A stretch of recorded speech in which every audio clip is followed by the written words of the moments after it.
I am Gertrude, 35 years old, and until last month, I thought I knew what loyalty meant. For 10 years, I tried to be the perfect wife to Edward and the ideal daughter-in-law to his family. I baked Harold his favorite pies. I attended charity galas with Vivian. I even tolerated Elaine and her snippy comments. But none of that mattered when my sister-in-law slammed those photos on the anniversary dinner table.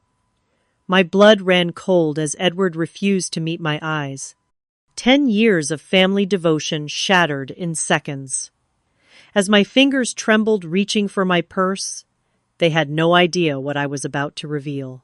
Before I continue this story, let me know where you are watching from in the comments. Hit that like and subscribe button if you have ever had to deal with toxic in-laws. Trust me, you will want to see how this ends. Growing up in Columbus, Ohio, I had a fairly normal middle-class childhood. My parents taught high school, and we lived comfortably, if not luxuriously.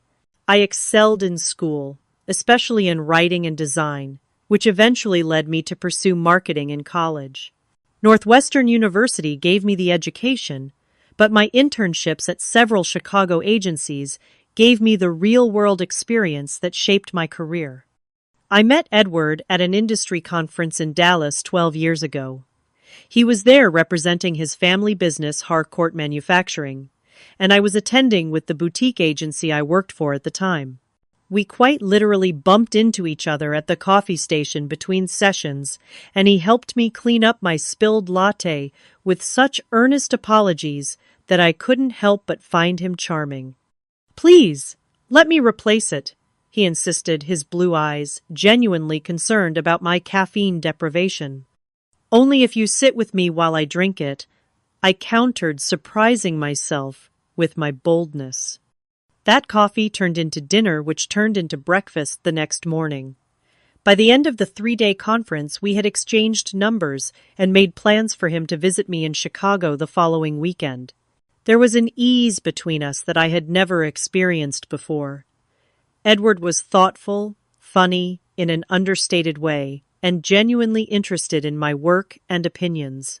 The fact that he was undeniably handsome with his dark hair and tall frame didn't hurt either. What Edward didn't tell me right away was that Harcourt Manufacturing wasn't just some random company. It was a fourth-generation family business worth well over $50 million, and he was the sole male heir. I learned this several weeks into our relationship when he invited me to his loft in Chicago's Gold Coast neighborhood. The doorman, the private elevator, and the stunning view of Lake Michigan were my first clues that Edward wasn't just comfortably middle class like me. "Why didn't you tell me?" I asked, feeling slightly betrayed as I stared at the original artwork adorning his walls. Edward shrugged, looking genuinely uncomfortable. "People treat me differently when they know. They either want something from me or assume I'm a spoiled trust fund kid who never worked for anything. I wanted you to know the real me first." I appreciated his honesty, but little did I know this was my first glimpse into the complicated relationship Edward had with his family's wealth and expectations. It would be another month before I met the Harcourts in person, and by then I was already falling in love with their son. Harold and Vivian Harcourt lived in a sprawling mansion in Lake Forest, complete with manicured gardens and a 3-car garage housing vehicles worth more than my entire college education. My first dinner there was an exercise in intimidation. Harold, a tall, imposing man with silver hair and piercing eyes that matched his son's, interrogated me about my family background and career aspirations while barely touching his meal. Vivian, perfectly coiffed and wearing pearls for a family dinner, smiled tightly as she corrected my table etiquette with subtle comments. "Gertrude, dear, we use the outermost fork first," she murmured, when I reached for the wrong utensil, "and red wine glasses have stems for a reason." Then there was Elaine, Edward's younger sister by 2 years. Where Edward had inherited his father's height and mother's warm coloring, Elaine was petite with cold blue eyes that assessed me like I was an item at auction she was considering bidding on. She had the same prestigious education as her brother, but unlike Edward, who worked in the family business, Elaine had never held a real job. Instead, she managed the family's social calendar and charitable foundation positions that gave her purpose without accountability. "So you work in advertising?" she asked, making it sound like I sold snake oil door to door. "How fascinating! I suppose someone has to convince people to buy things they don't need." Edward squeezed my hand under the table, his silent apology and encouragement. I smiled brightly and responded, "Actually, my specialty is helping sustainable brands connect with consumers who share their values. My last campaign helped a zero-waste company increase sales by 70% while reducing their carbon footprint." Harold actually looked up at that, a flicker of respect crossing his features before he returned to his steak. It wasn't much, but it felt like a victory. Despite the chilly reception, Edward and I continued to grow closer. 2 years into our relationship, he proposed during a weekend trip to Door County, Wisconsin. The ring was his grandmother's, a stunning Art Deco piece that Vivian had apparently been saving for the right woman to join their family. I chose to take it as acceptance rather than ownership. Our wedding plans quickly spiraled beyond my control. What I had envisioned as a modest garden ceremony, with 100 guests, morphed under Vivian's guidance into a 300-person extravaganza at the Chicago Botanical Gardens, with a 10-piece orchestra and 5-course dinner. Edward assured me his parents wanted to give us this gift, and I reluctantly agreed, not wanting to seem ungrateful. "Just let Mom handle the details," Edward suggested when I expressed concern about the growing guest list. "It makes her happy, and honestly, it's easier than fighting her on it." This would become a pattern in our marriage that I failed to recognize as problematic until it was almost too late. After the honeymoon, a 2-week tour of the Greek islands, that was the one part of our wedding I had insisted on planning myself. We returned to Chicago to start our married life. The Harcourts had given us a generous down payment for a brownstone in Lincoln Park as a wedding gift, another gesture that came with invisible strings I wouldn't fully understand until years later. I continued advancing in my career, eventually becoming a senior account director at one of Chicago's most prestigious agencies. Edward rose through the ranks at Harcourt Manufacturing, being groomed to eventually take over from his father. Our lives settled into a comfortable routine that included mandatory Sunday dinners at the Harcourt Mansion and holidays spent according to Vivian's exacting traditions. For years, I tried to be the perfect daughter-in-law. I learned to make Harold's favorite desserts from scratch. I joined Vivian's garden club despite my notable lack of horticultural skills. I attended charity galas and country club events, wearing the appropriate designer labels and making the right small talk. I even tried to bond with Elaine, inviting her to spa days and lunches that invariably ended with her making passive-aggressive comments about my clothes, hair, or career. "It must be so fulfilling to have your own money," she once said over manicures. "Though I imagine Edward appreciates you keeping busy while he handles the important work at Harcourt." The underlying message was always clear: I might be Edward's wife, but I would never truly be a Harcourt. I was tolerated, not accepted. Things began to shift about 2 years ago, when I received a significant promotion to executive vice president, effectively making me the breadwinner in our marriage. Edward was genuinely proud and supportive, but his family's reaction was noticeably cooler. "I suppose this means we'll see even less of you at family functions," Vivian remarked when we shared the news at Sunday dinner. "Are you sure you can handle the pressure?" Harold asked, not bothering to hide his skepticism. "These executive positions can be quite demanding." Elaine simply smirked and asked if my new salary came with a clothing allowance, since presentation is so important at that level. What bothered me most wasn't their thinly veiled disapproval, but Edward's silence in the face of it. He would squeeze my hand under the table or give me apologetic looks, but he never actually defended me or called out his family's behavior. When I brought this up on the drive home, he would sigh and say, "That's just how they are, Gert. They don't mean anything by it." But they did mean something by it, and the undercurrents of tension would soon erupt into a tsunami that threatened to wash away everything we had built together. The first major crack in the facade appeared on my 35th birthday. I had requested a small dinner with friends at our favorite neighborhood restaurant, something casual and fun. Instead, I arrived home from work to find our house transformed into a formal cocktail party venue with caterers buzzing around and flower arrangements worthy of a magazine spread. "Surprise," Edward announced proudly when I walked through the door in my work clothes, clearly confused. "Mom thought you deserved something special for your milestone birthday." Before I could respond, Vivian emerged from our kitchen, wearing an apron over her designer dress, acting as if she were the hostess in my home. "There you are, Gertrude. Quick, go change into something more appropriate. Guests will arrive in 30 minutes. I looked around at my transformed living room. Who exactly is coming? "Just some close friends and family," Edward assured me. "About 40 people. The guest list, it turned out, included exactly 3 of my actual friends. The rest were Harcourt family members, business associates, and Vivian's social circle. People who knew me as Edward's wife, not as Gertrude.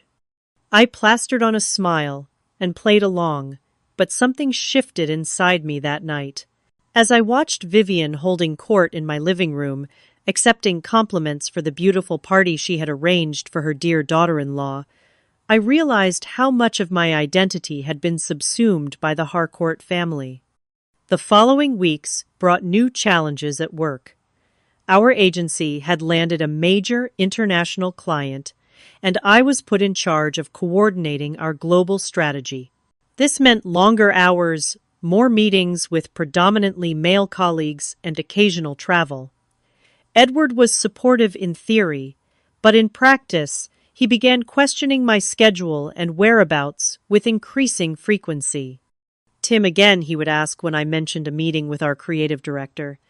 "You two seem to spend a lot of time together." "It's called work, Edward," I would reply, trying to keep my tone light. "Would you prefer I meet with Tina from accounting instead?" He would laugh it off, but the questions continued. Why was I texting after dinner? Who was calling so late?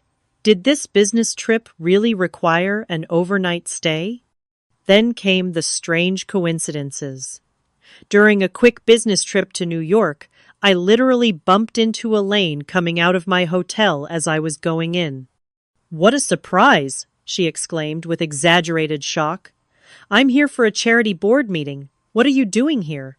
2 weeks later, she appeared at the same restaurant in Detroit where I was having dinner with clients, then again at a coffee shop near our Chicago office. Each time with a plausible explanation that nonetheless left me feeling unsettled. Digital anomalies began piling up as well. Emails I was certain I had received from male colleagues would disappear from my inbox. Photos from work events would somehow appear in family members' phones with innocent interactions captured at angles that made them appear more intimate than they were. "Who's the guy with his arm around you, Edward?" asked one evening, showing me a photo I had never seen from our agency holiday party. "That's Diego, our new art director. He was drunk and falling over, and I was helping him stand up straight for the group photo." I peered at the image. "Where did you get this?" "Elaine sent it to me. Said she saw it on someone's social media." But none of my coworkers had posted photos from the private event. When I checked our company's secure photo sharing site, I found that someone had accessed it using my credentials from an unknown device. The invasion of privacy extended to our home. Items in my office would be slightly moved when I returned from work, my laptop would be in a different position than I had left it. Once I found my personal journal moved from its hiding place in my desk drawer. When I confronted Edward about these oddities, he dismissed my concerns as paranoia from work stress. Maybe you should cut back on hours, he suggested during one such conversation. Mom thinks you're developing workaholic tendencies. She knows a great therapist who specializes in work-life balance. His father had his own suggestions. I'd be happy to take a look at your finances, Gertrude Harold offered during a Sunday dinner. For tax purposes, of course. With your new position, you might be making some errors in your reporting. The monitoring became more blatant. After Elaine borrowed my phone to make a call when hers supposedly died, I discovered a tracking app installed that I had never authorized. Edward began checking my phone while I showered something I discovered only because he forgot to close my text messages one morning.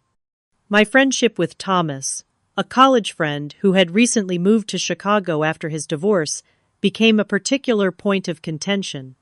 Again, Edward asked when I mentioned meeting Thomas for lunch. That's the third time this month. Don't you think it's inappropriate to spend so much time with another man? He's going through a difficult time, and he's my friend, I explained, increasingly frustrated. We've known each other since freshman year of college. You've met him multiple times. People change, Edward replied cryptically, especially men after divorce. The unannounced visits from my in-laws escalated as well. I had begun working from home one day a week to focus on strategic planning, and somehow that day became the family's favorite time to just drop by. We were in the neighborhood, Vivian would say, despite living 30 minutes away in the opposite direction from anywhere she normally went. I thought you might like some company. Since Edward is at the office, Elaine would offer making herself comfortable at my dining table, where my confidential work documents were spread out. Once I returned from a quick grocery run to find my home office door ajar, though I distinctly remembered closing it. When I quietly approached, I overheard Edward and Elaine in hushed conversation. We need more, Elaine was saying. This isn't enough to convince anyone. She'll be back soon, Edward replied, his voice tense. We should go. When I deliberately made a noise in the hallway, they emerged with casual smiles, Edward claiming he was showing Elaine our recent vacation photos. But the computer they had allegedly been viewing was still showing my email inbox. That night, I began documenting everything. Each strange occurrence, each coincidence, each invasion of privacy went into a password-protected document stored on a cloud drive only I could access. I wasn't sure what was happening, but my instincts screamed that something was very wrong. When I tried once more to discuss my concerns with Edward, he became defensive. You're being ridiculous, he snapped. My family loves you. They've given us everything. This promotion is making you suspicious of everyone, and frankly, it's not attractive. His words stung, but they also confirmed what I had begun to suspect: Edward would never take my side against his family. Whatever was happening, I would need to figure it out on my own. The following week, I met my friend Nicole for lunch. Unlike the friends I had lost touch with after marrying into the Harcourt orbit, Nicole had remained stubbornly present in my life. A cybersecurity specialist, with a healthy distrust of authority, she had never warmed to the Harcourts, and they had never bothered to charm her. Something weird is going on, I confided after we ordered.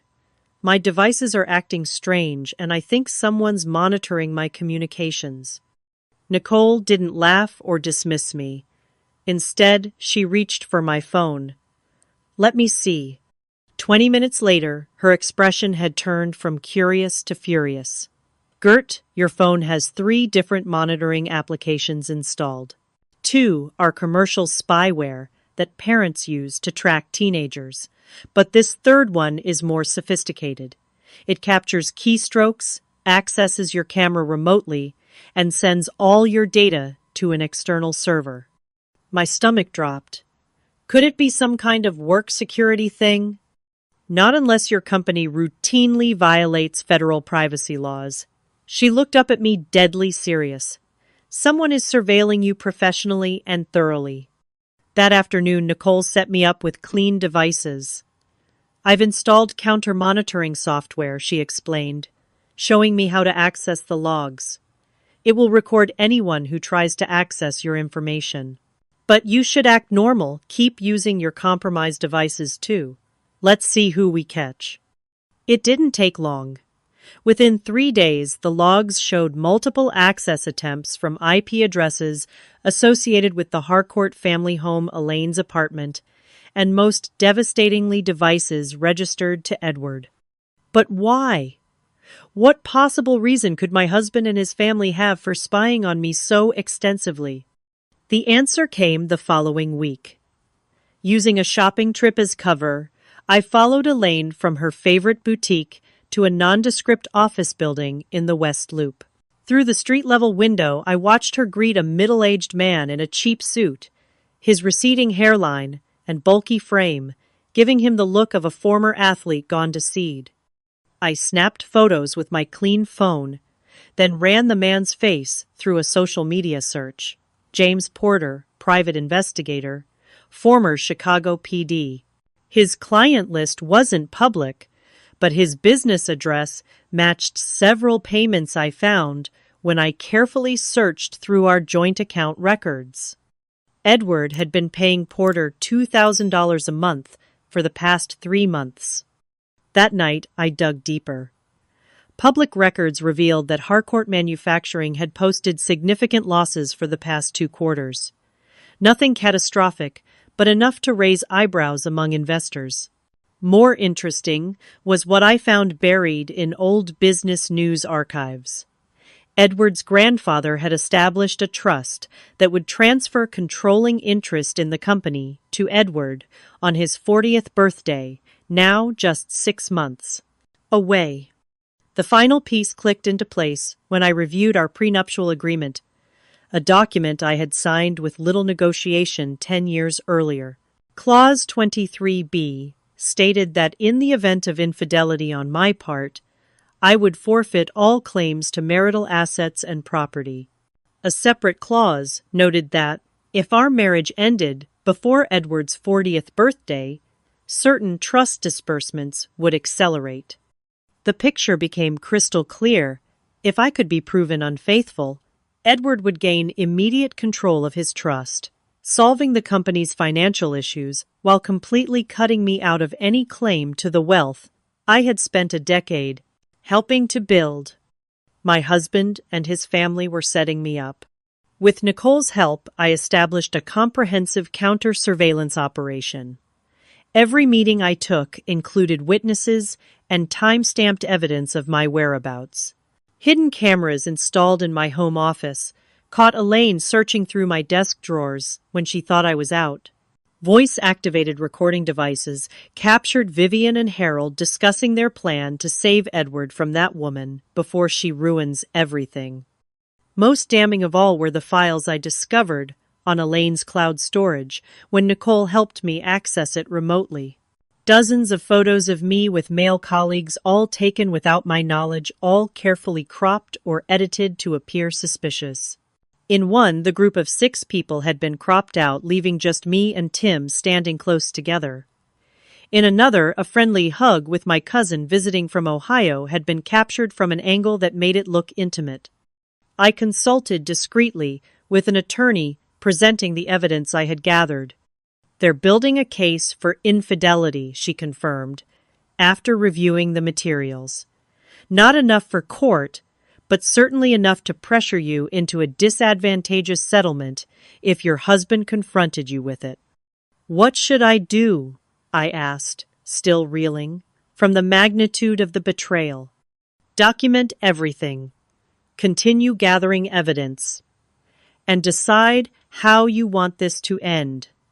Do you want to save your marriage? Or are you prepared for it to be over? I honestly didn't know. The Edward I thought I had married would never participate in something so deceitful, but the evidence of his involvement was undeniable. All I knew for certain was that I would not be the victim in whatever scheme the Harcourts had planned.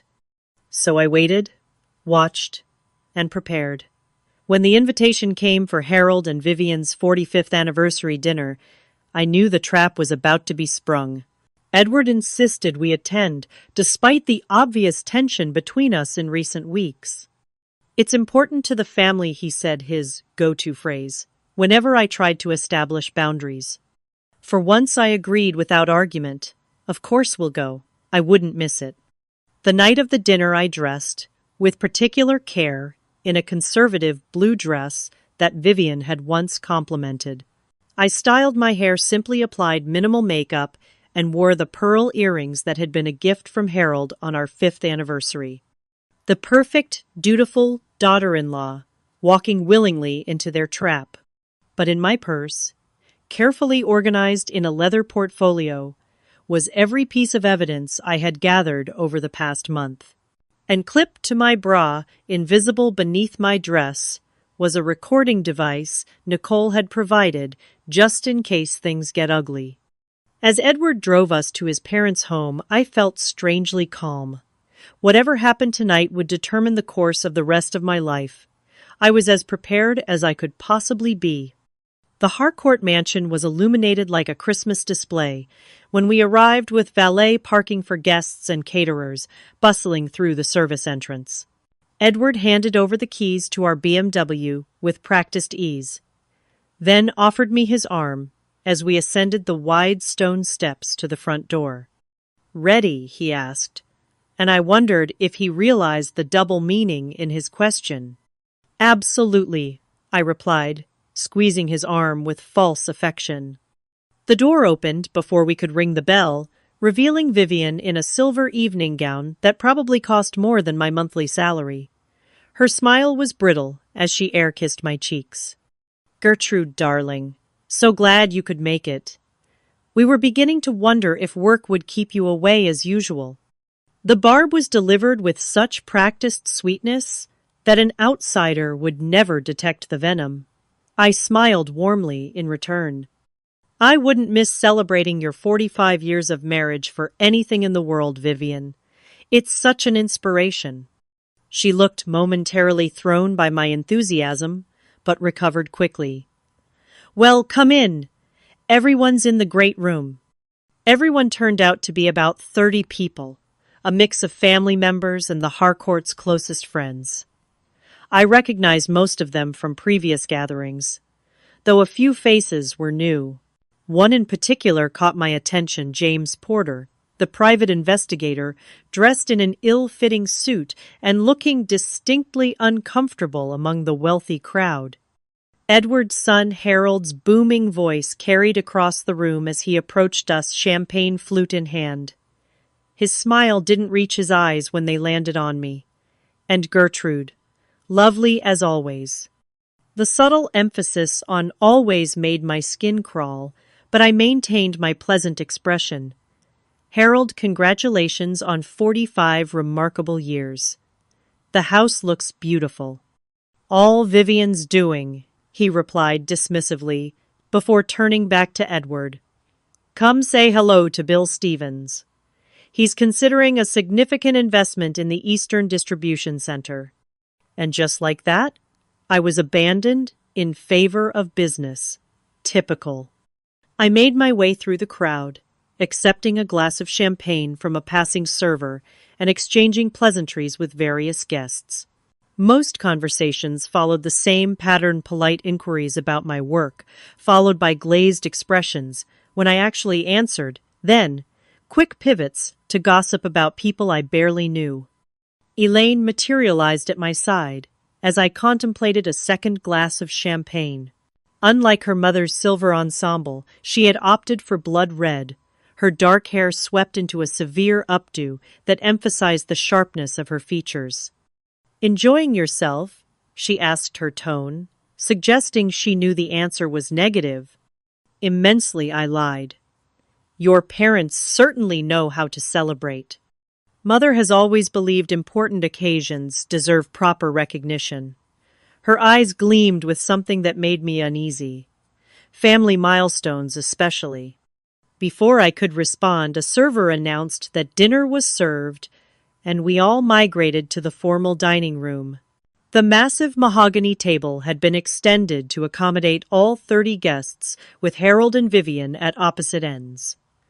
Edward and I were seated on one side with Elaine directly across from me. James Porter, I noticed, was placed just 2 seats away from her, close enough for easy conversation.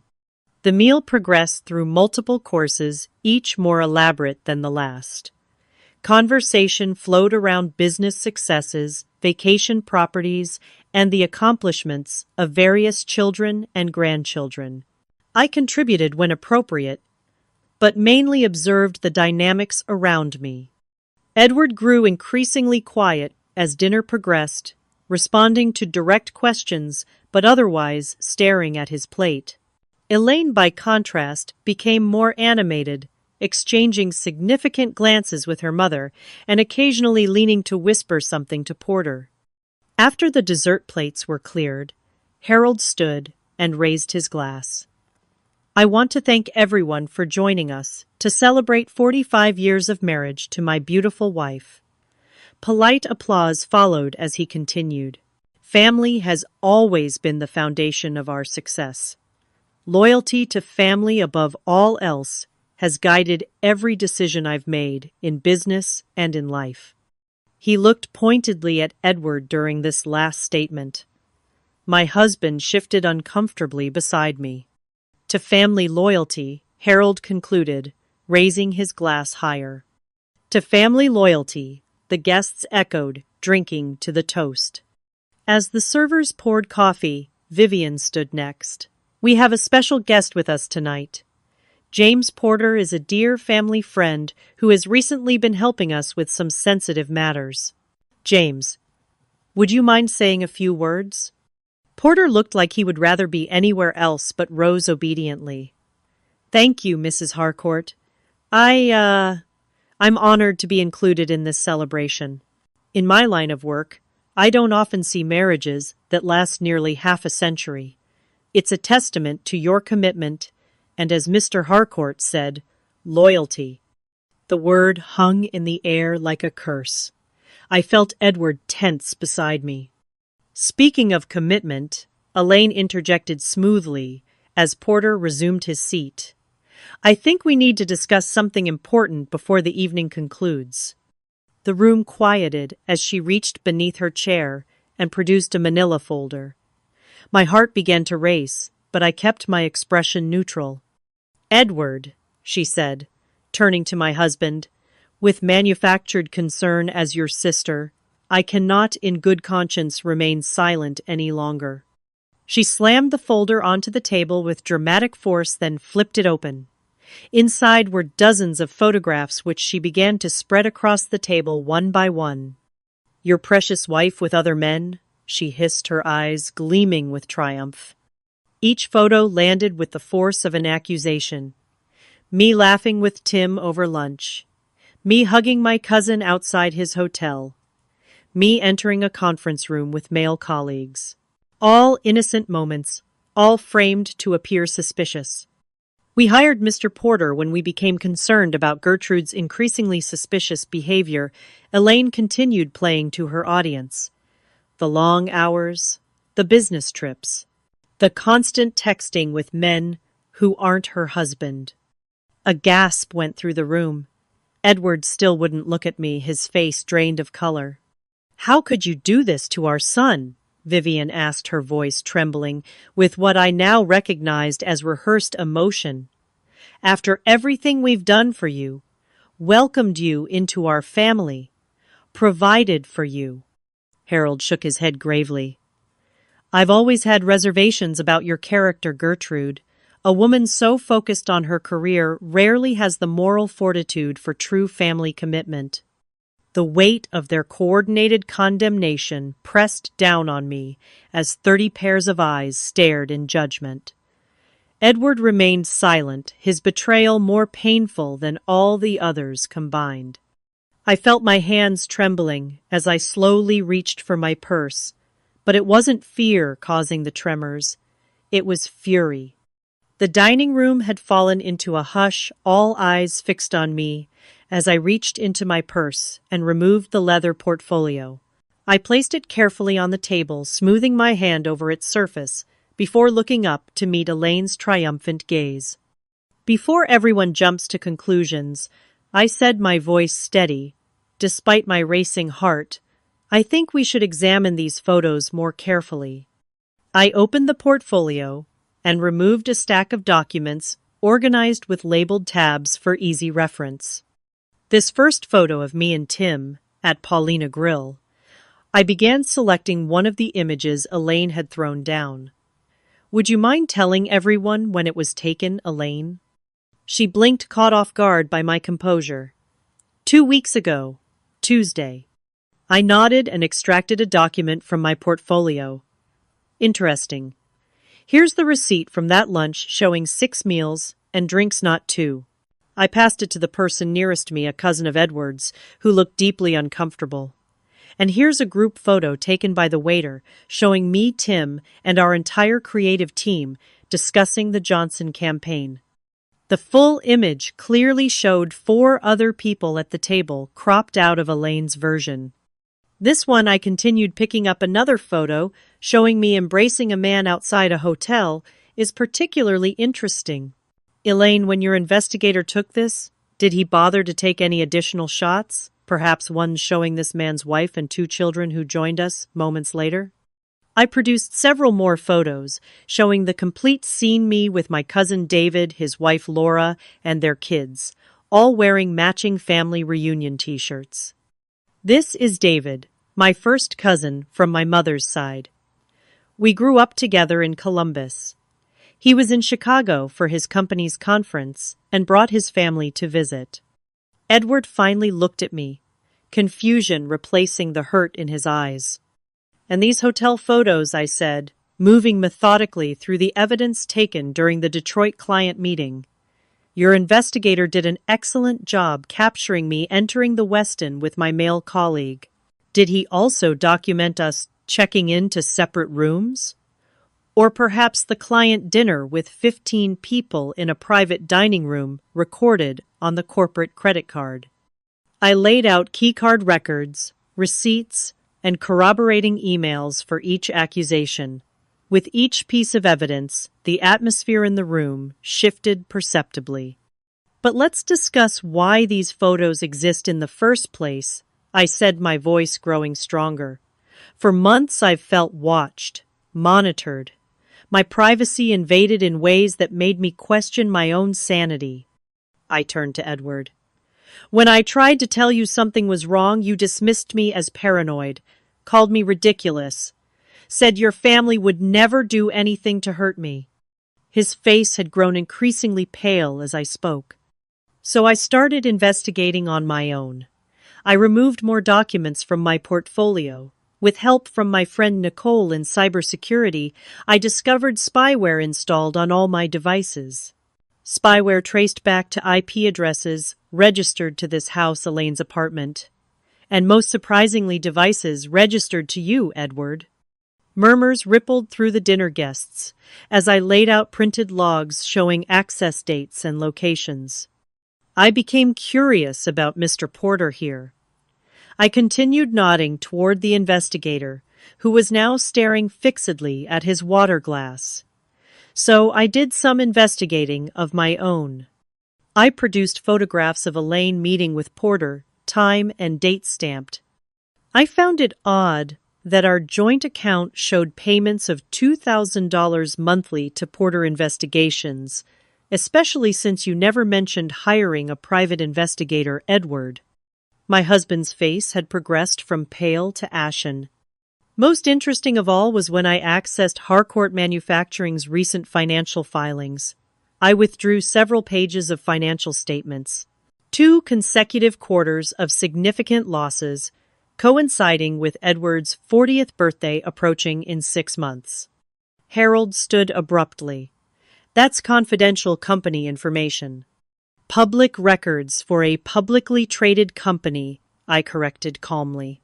But it helped me understand the urgency behind this little scheme when I reviewed our prenuptial agreement. I extracted the relevant pages highlighted for emphasis. Clause 23b states that in the event of infidelity, on my part, I forfeit all claims to marital assets. And if our marriage ends before Edward's 40th birthday, his trust fund accelerates its disbursement schedule. I looked directly at Harold. The company needs cash. Edward's trust would provide it, but only if I'm out of the picture before his birthday. Hence the elaborate setup to catch me cheating. The room had gone deathly silent. Even the servers had stopped moving, transfixed by the unfolding drama. The surveillance was comprehensive. I continued laying out more evidence. Hidden cameras in my office caught Elaine searching my desk when I wasn't home. I played a brief video clip on my phone showing exactly that. Voice-activated recording devices captured some illuminating conversations. I pressed play on another recording. Harold's voice filled the room. Once we have enough evidence, Edward will have no choice but to divorce her. The prenup is ironclad. She'll get nothing. Vivian's voice responded, "It's for his own good.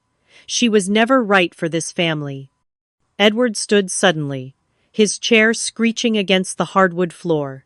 "Stop, please." I looked up at my husband, seeing genuine horror in his eyes for the first time. "Did you know? Were you part of this?" He shook his head, then nodded, then shook it again. They said they were concerned about you. Said you might be unhappy looking elsewhere. Dad suggested we just make sure for my protection. I never thought. You never thought they'd manufacture evidence, manipulate photos, spy on your wife. My voice broke slightly. You never thought to trust me or ask me directly. Elaine slammed her hand on the table. She was taking you away from us. Ever since you married her, you've been different. Questioning family decisions. Missing events for her work functions. Putting her before family. That's what marriage is, Elaine Edwards shouted, startling everyone with his vehemence. Gertrude is my family too. Harold attempted to regain control of the situation. Now let's all calm down. This has clearly been a misunderstanding, Gertrude.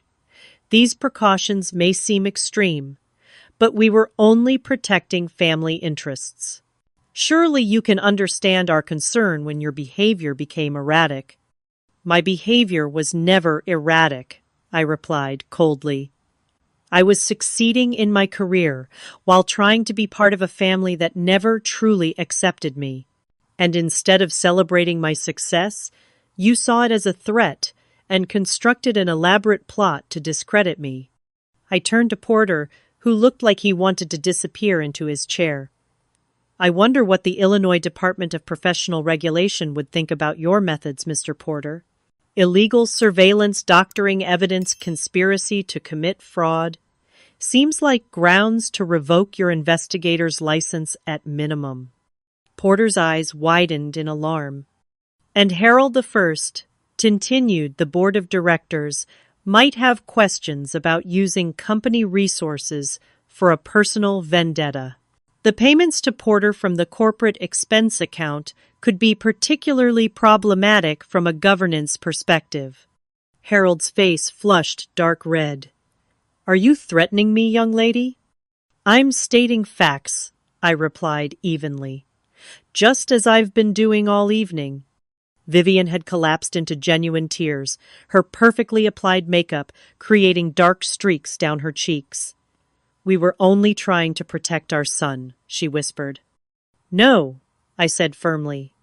You were trying to control him as you always have, and you were willing to destroy me in the process. I gathered my evidence back into the portfolio and stood. Edward, I'm taking a car home. You're welcome to join me when you've decided where your loyalty truly lies. As I walked out of the dining room, the shocked silence of 30 dinner guests followed me like a wave. I had just publicly dismantled one of Chicago's most prominent families, and for the first time in 10 years, I felt truly free.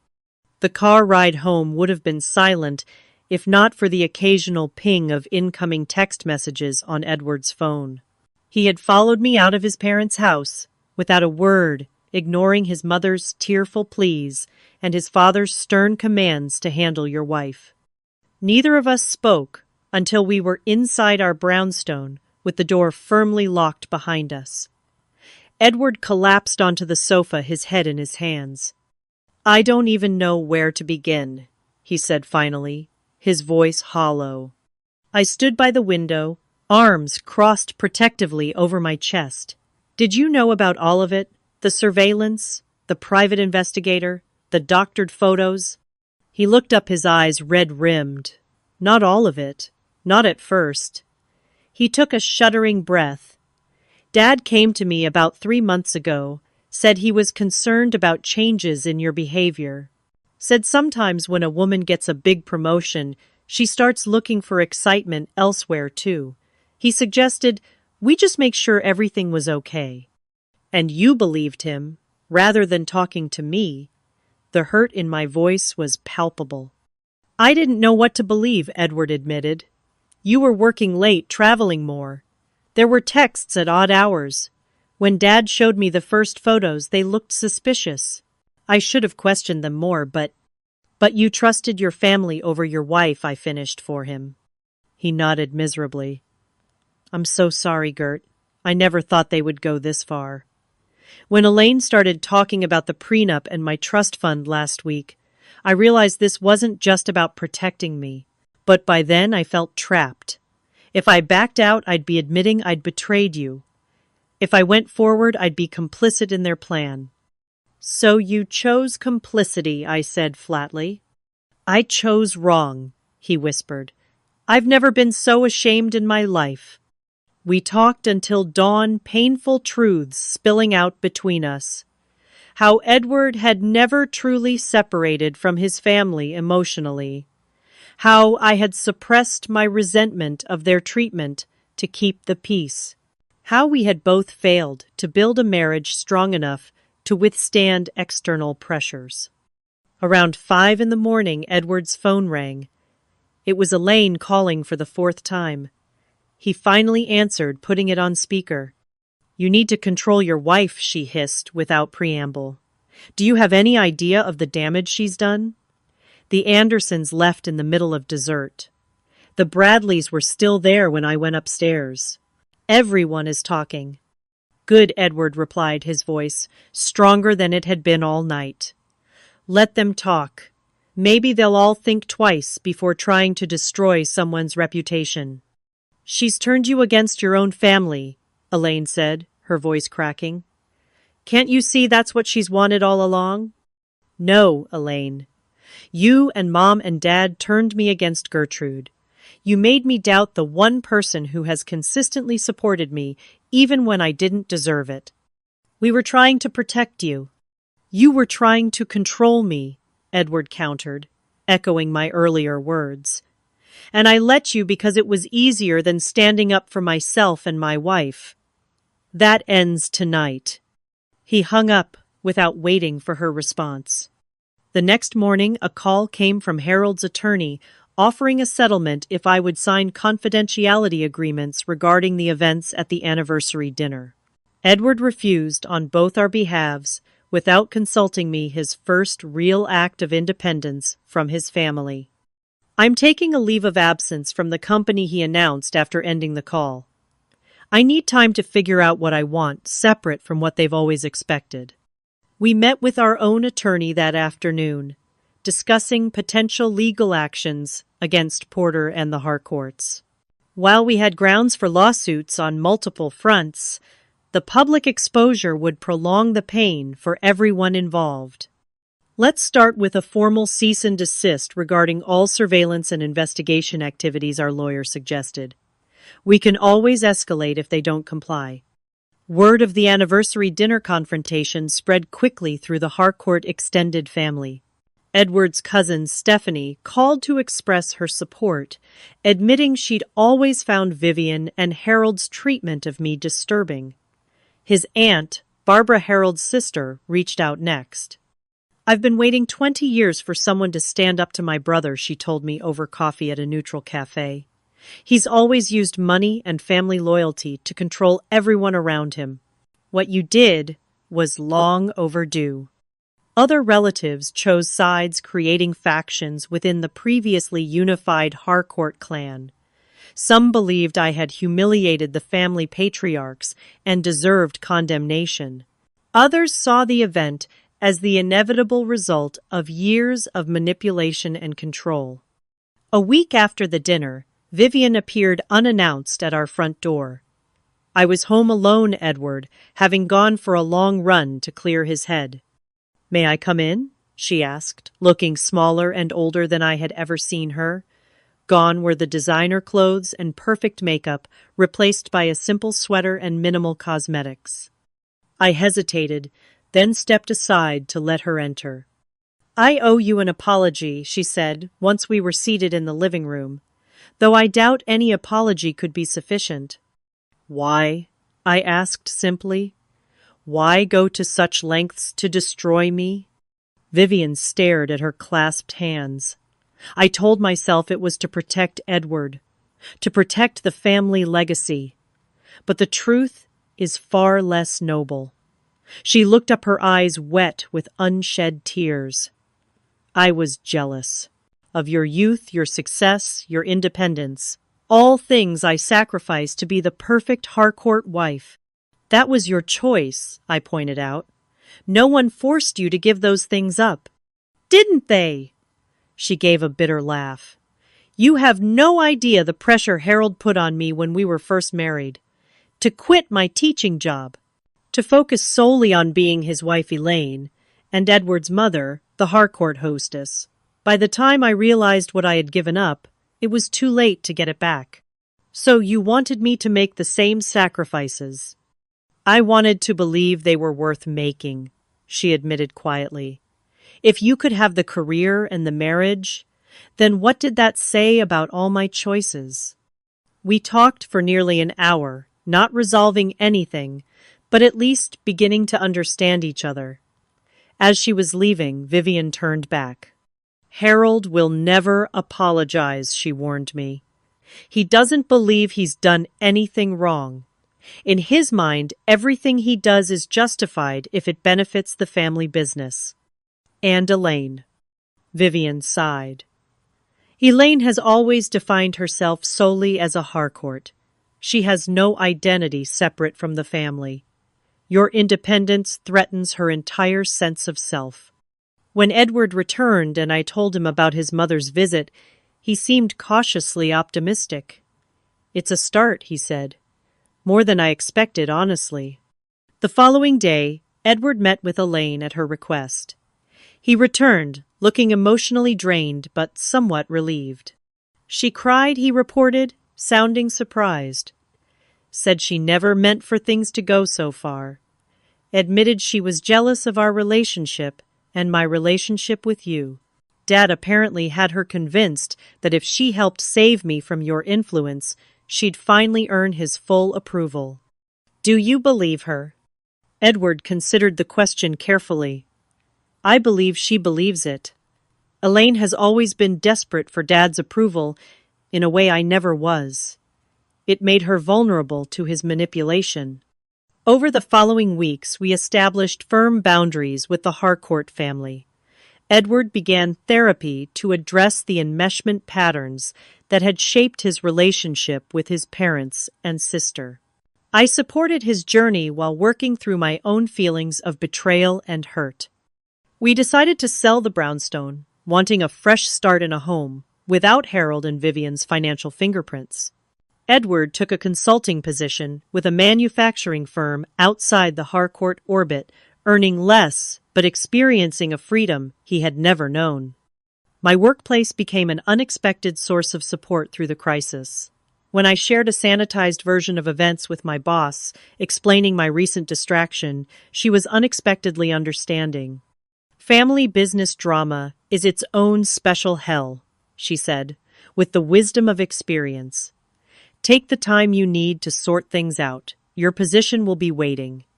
As fall turned to winter, Edward and I began rebuilding our relationship on a foundation of honesty and equal partnership. The trust that had been shattered at the anniversary dinner was slowly being reconstructed, one difficult conversation at a time. "I never want to be that weak again," Edward confided one night as we lay in bed. "Letting other people define my priorities, my relationships. I'm sorry it took almost losing you to understand what really matters." We both made mistakes, I acknowledged. I ignored red flags for years because confronting them was uncomfortable. I let myself be diminished to keep the peace. The first holiday season away from the Harcourt family traditions was both liberating and strange. Instead of the formal Christmas Eve dinner at the mansion, we volunteered at a local shelter, then spent a quiet evening at home. For New Year's, we flew to Puerto Rico with two couples from my work, enjoying anonymity and sunshine instead of Harold's annual black tie gala. It wasn't perfect. There were still moments of doubt, flashes of anger, lingering trust issues to work through.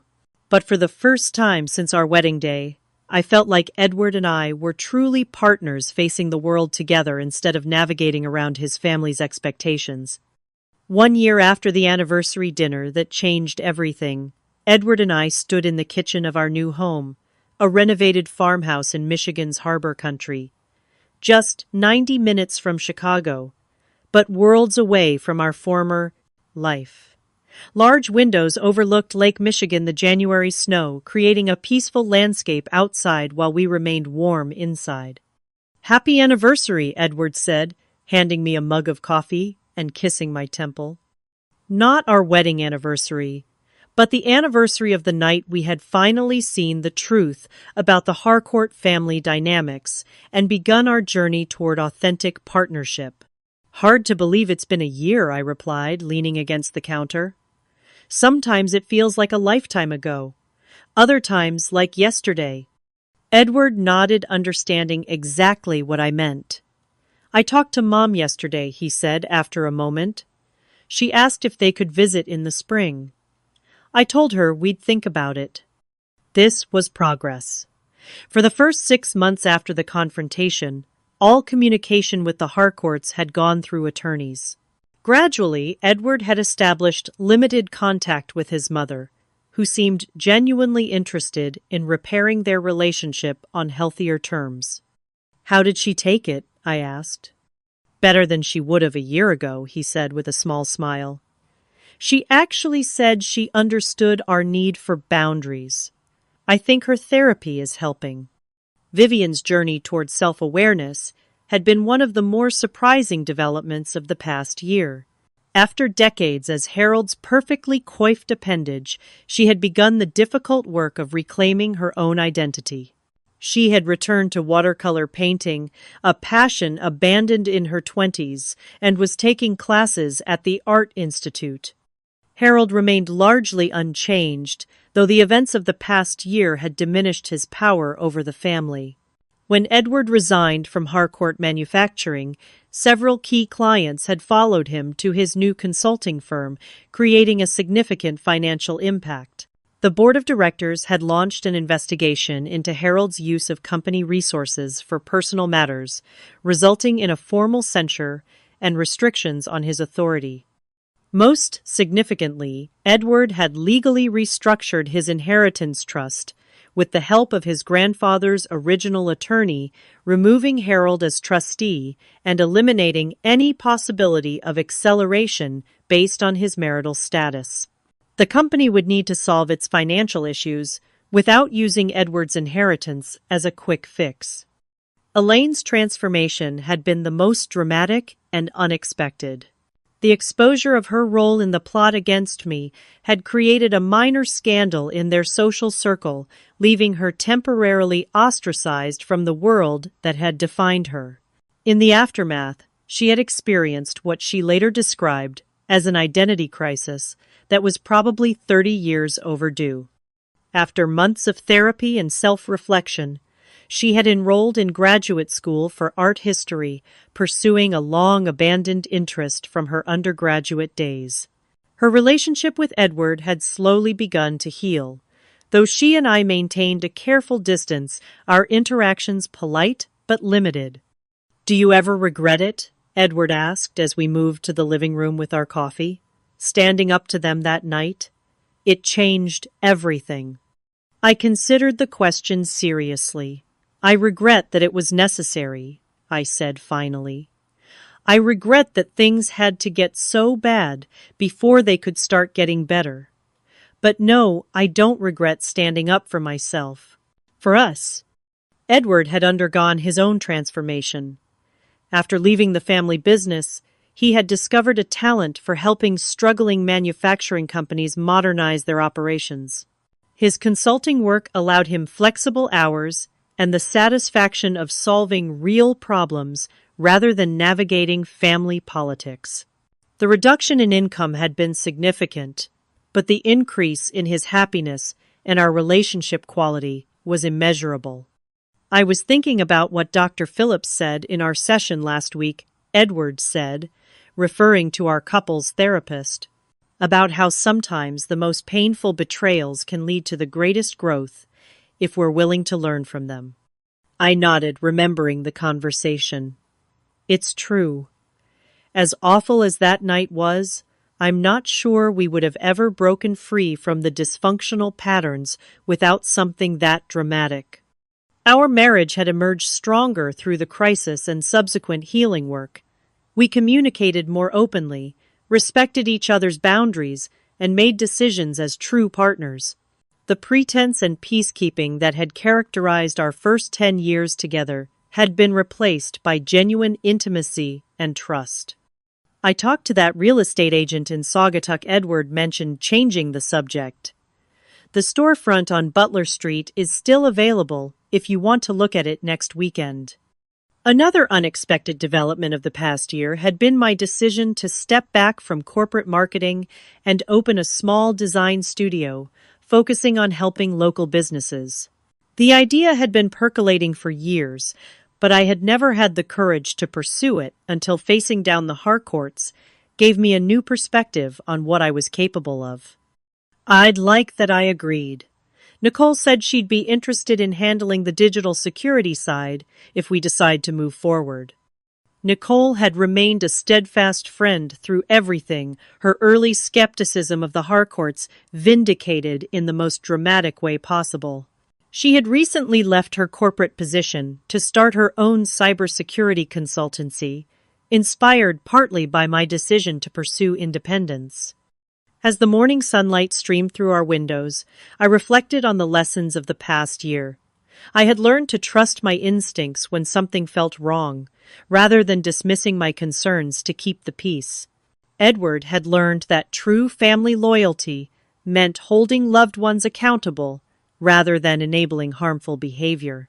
Together, we had discovered the freedom that comes from setting healthy boundaries and the strength that emerges from facing difficult truths. The irony wasn't lost on me that Harold's toast to family loyalty had ultimately led to the dismantling of the toxic version of loyalty he had enforced for decades. In its place, Edward and I were building something healthier, a partnership based on mutual respect, honesty, and genuine support. We had also expanded our definition of family beyond blood relations. Friends like Nicole, colleagues who had supported me through the crisis, Edward's aunt Barbara, who had broken ranks to stand with us, even our therapists who had guided our healing journey. These connections formed a chosen family that nourished rather than depleted us. As we discussed plans for the coming spring, the future felt open with possibilities in a way it never had during our years orbiting the Harcourt family sun. We were considering starting a family of our own, now that we had done the work to break generational patterns of control and manipulation. "Whatever happened to James Porter?" I asked suddenly, remembering the uncomfortable private investigator at the anniversary dinner. Edward laughed. "Lost his license after 3 other clients filed complaints. Apparently our situation inspired others to come forward.